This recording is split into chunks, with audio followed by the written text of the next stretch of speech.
The following is a non-profit fan-made story. The characters and properties in this novel are owned by their respective creators and companies. Please support the official releases. Also, this YouTube novel is rated M. Mature audience is 17 and up. Adult language and explicit violence are present. Viewer discretion is advised. Also, there are a lot of product placements and brands in this novel such as Samsung, Apple, Microsoft, Sony, Nintendo, etc. None of them are sponsored in this novel.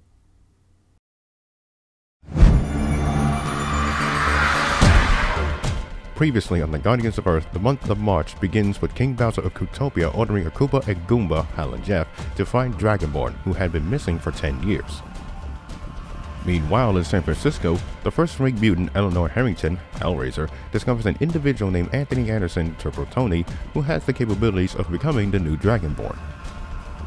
After much demand, he accepts her challenge to a duel in the old Alameda airfield, with Hellraiser losing to the young man while also being watched by Hal and Jeff. Little do they know, the events in the Far East are beginning to unravel. The story continues, this time across the Pacific Ocean to the land of the rising sun.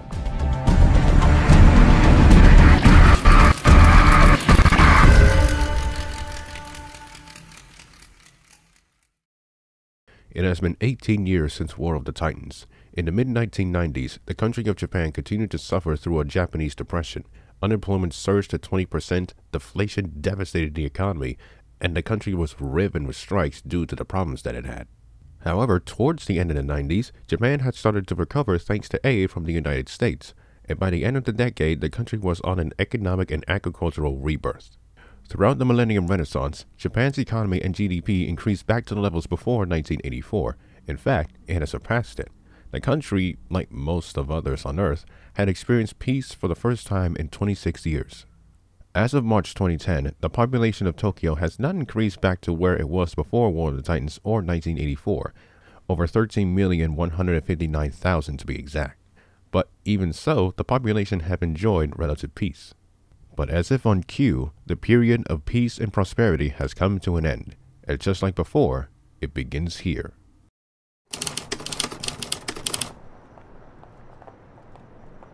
The sun rises over the horizon, shining its rays onto the waking prefecture.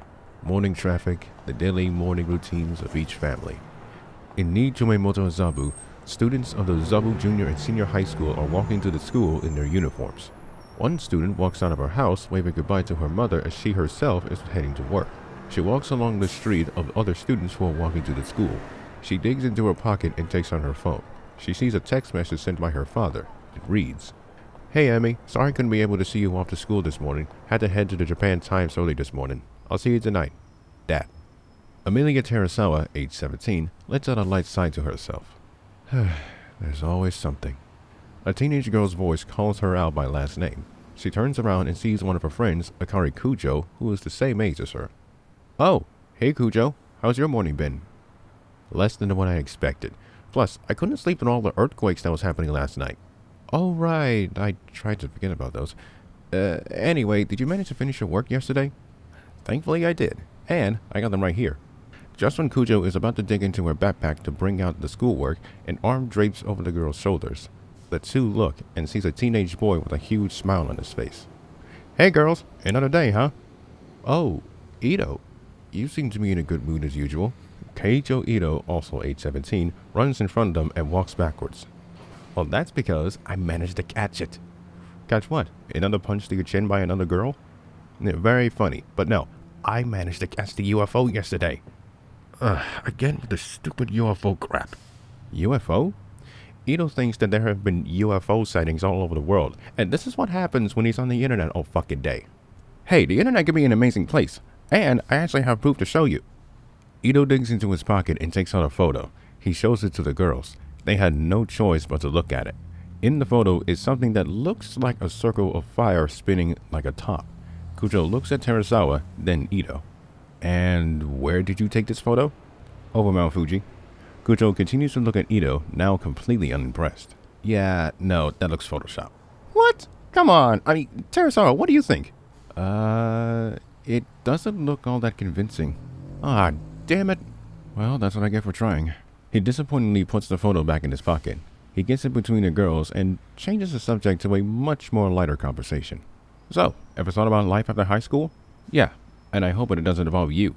Oh, come on. You know you can't get rid of me. Ever since elementary, we've been together. I call it a miracle.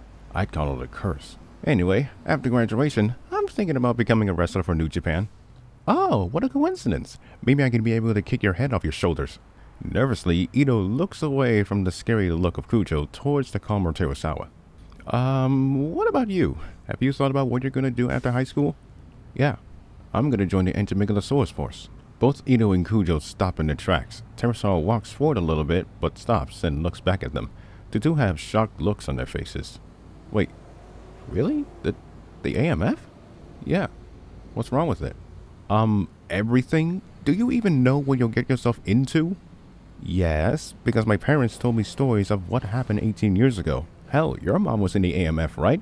Yeah, and she resigned because I guess she couldn't handle it anymore. Like, I'm not even allowed to enlist in the AMF. Well, sucks to be you. The conversation stops. In fact, every student walking past them stops. They hear something. Then, they feel something shaking underneath their feet. And they are not the only ones to feel the sudden vibrations. Within 528 square miles, an earthquake rocks the ground beneath the feet of those in it. After 30 seconds, the earthquake slowly disappears. Then, the people go on with their daily routine, and so does the students of Azamu High. This will be the fourth time this morning where an earthquake would occur. No one knows where the epicenter is, but deep down in everyone, and especially Amelia, they hope that it doesn't get worse from here.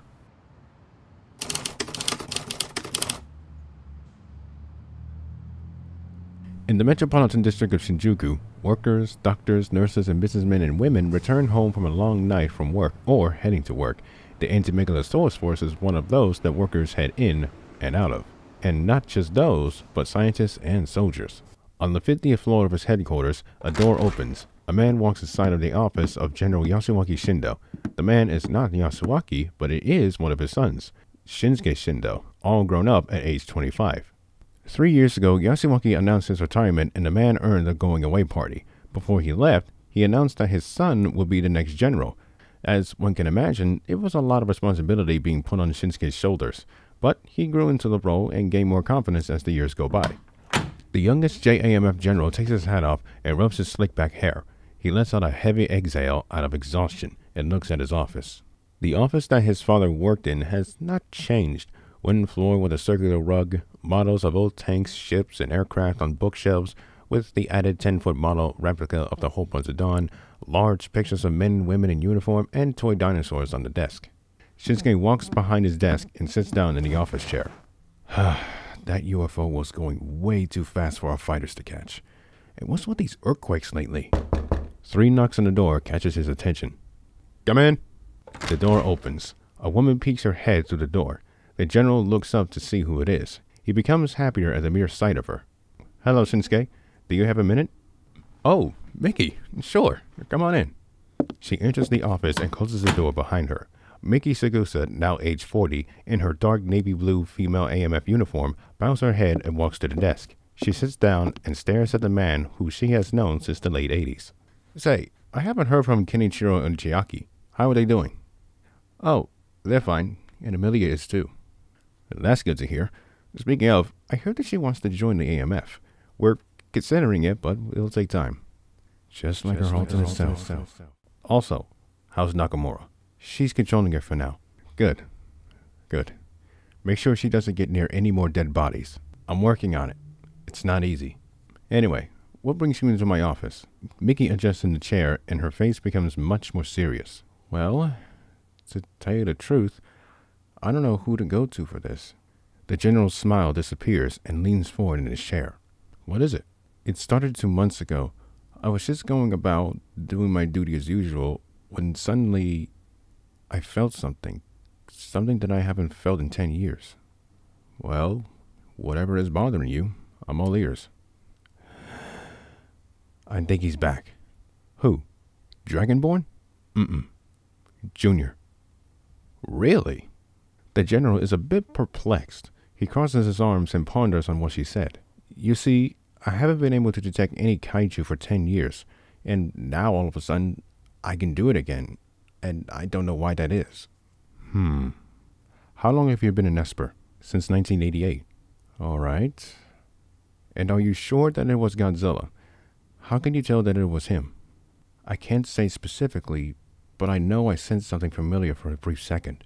Shinsuke stands up from his chair and slowly walks back and forth, thinking. Then he stops and looks back at her. Now that you mention it, we did detect on our kaiju tracker a colossus somewhere in the South Pacific. After that, it was gone.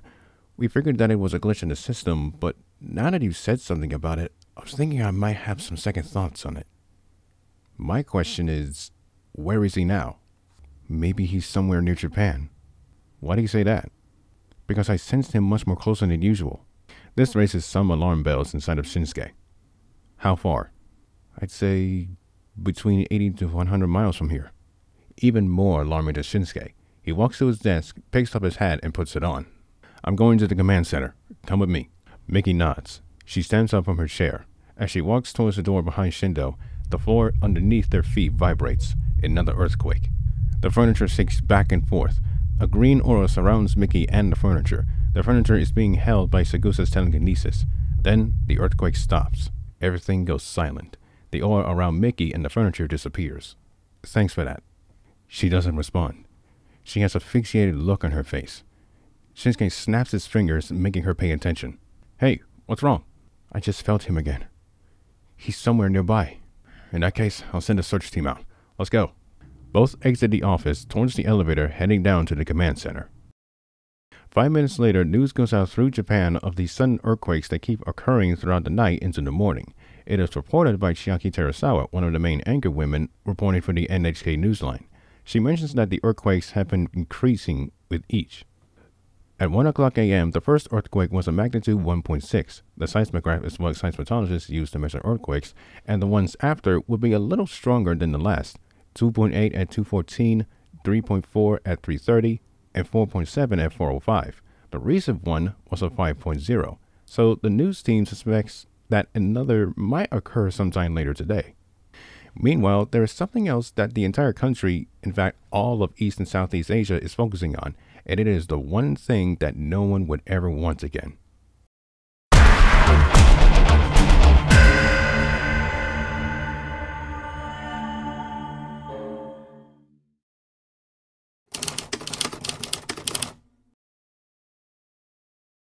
In a board meeting, the officials of the Prime Minister's cabinet are having a meeting concerning the current issue that Asia is dreading. Prime Minister Yukio Hayatama leans forward towards a microphone in front of him. In his hands is a piece of paper that he is about to read out loud to his cabinet. Gentlemen, I have received a message from Chinese President Hu Jintao. This is what he has to say. He takes out a pair of reading glasses and reads the letter. To all leaders of East and Southeast Asia, I must inform you on our current predicament.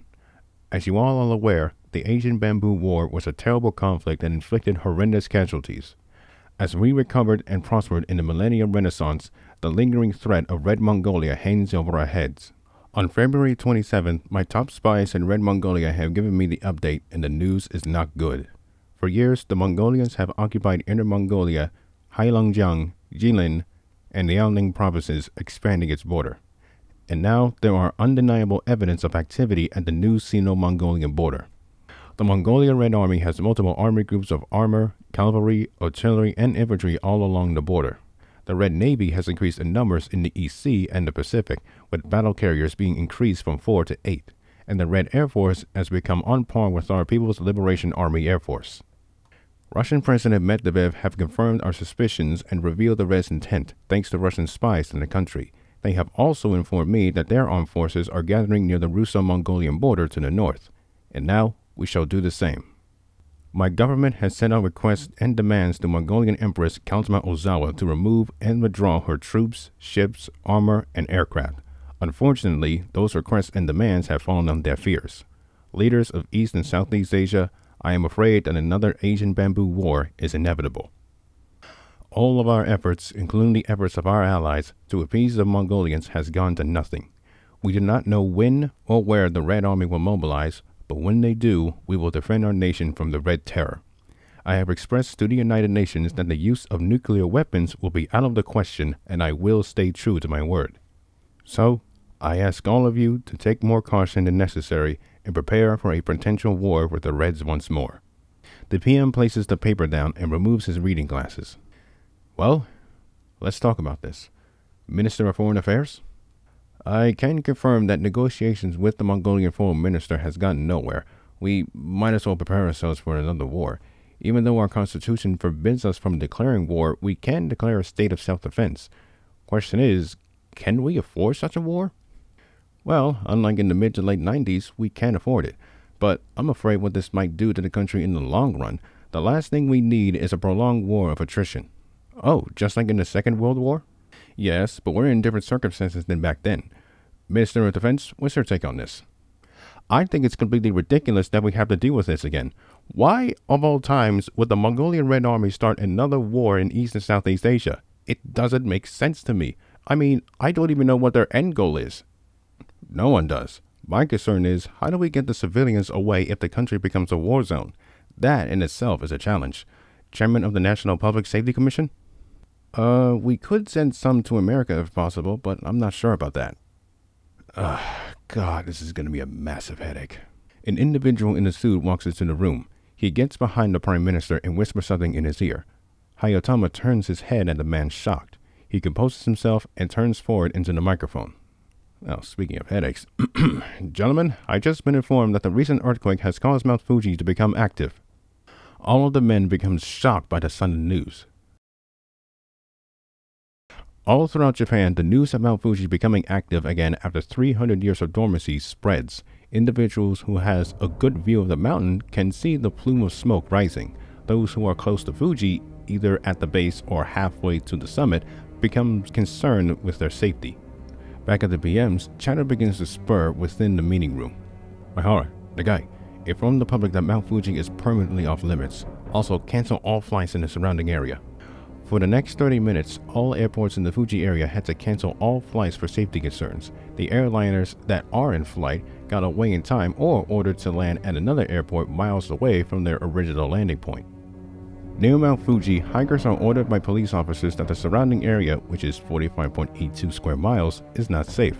As one can imagine, it creates a lot of confusion, disappointment, and frustration. At 11 o'clock a.m., another earthquake occurs. The PM's cabinet quickly ducks under the table. From Chiba to Nagoya, the earthquake brings everyone off balance. Appliances fall, furniture topple over, cars rock back and forth. In the forests near Fuji, hikers take cover anywhere that is safe. One looks up at the volcano summit. Plumes of gray smoke rises from the southeast side.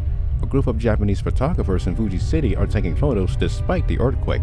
One of them aims his camera towards the mountain and records it. As the film goes on, the southeast side of the mountain starts sliding down from the summit to the middle. A massive mushroom cloud explodes from within. The shockwave pushes the clouds away, and within a few seconds, the shockwave hits people's eardrums. Half of the southeast flank of Mount Fuji begins to pick up speed, creating a massive landslide. Within the landslide, the plume of ash and volcanic debris explodes out vertically instead of horizontally. The massive landslide engulfs the southeast flank of Fuji, crashing down to the base below. Those within Fuji City witnesses the whole thing happening in front of their eyes at a safe distance. Most of the civilians took photos of the eruption.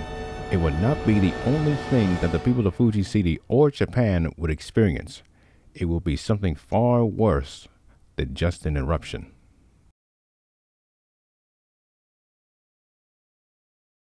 Next time, the return of Godzilla.